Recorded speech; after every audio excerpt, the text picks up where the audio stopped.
Wapongeze hawa wawekezaji wetu ambao ni A to Z Groups kwa kuendelea kuwekeza nchini Tanzania. Nyinyi ni mashahidi, A to Z wamekuwepo Tanzania kwa muda mrefu sana.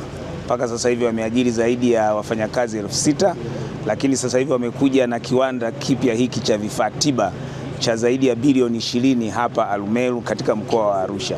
Sisi kama serikali, kwanza kipaumbele chetu sasa hivi ni kuhakikisha kwamba tunapunguza uagizaji wa madawa na vifaa tiba kutoka 80-90 hadi angalau 20% ifikapo 20-30 mpaka huko tunakoendelea. Kwa hiyo hiki walichokifanya wenzetu A to Z Groups ni kuunga mkono juhudi za Rais Dr. Samia Suluhu Hassan, lakini ni utekelezaji wa dira 2050, lakini mpango wetu wa miaka 5 wa 4 ambao tumeuanza mwaka huu na utekelezaji wa dira ambao tumeuanza mwaka huu.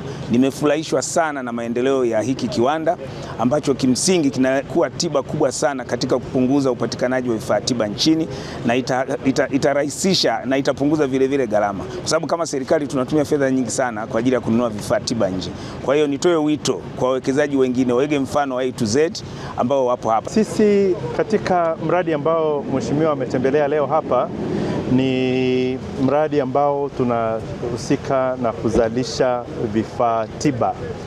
Vifaa tiba hivi ni sindano, kwa maana ya yale mabomba ambayo yanawekwa sindano kwa ajili ya kuhudumia au kutoa dawa katika masuala ya kiafya, lakini na kuna zile vile vifaa tiba vingine ambavyo vinatumika katika kupatia kuweka damu au maji, tunaita IV sets au blood transmission sets. Zote hizi zitakuwa zinazalishwa hapa. Ni teknolojia mpya na ni kati ya viwanda vipya ambavyo vinaingia nchini kwa ajili ya kuzalisha bidhaa hizi za afya.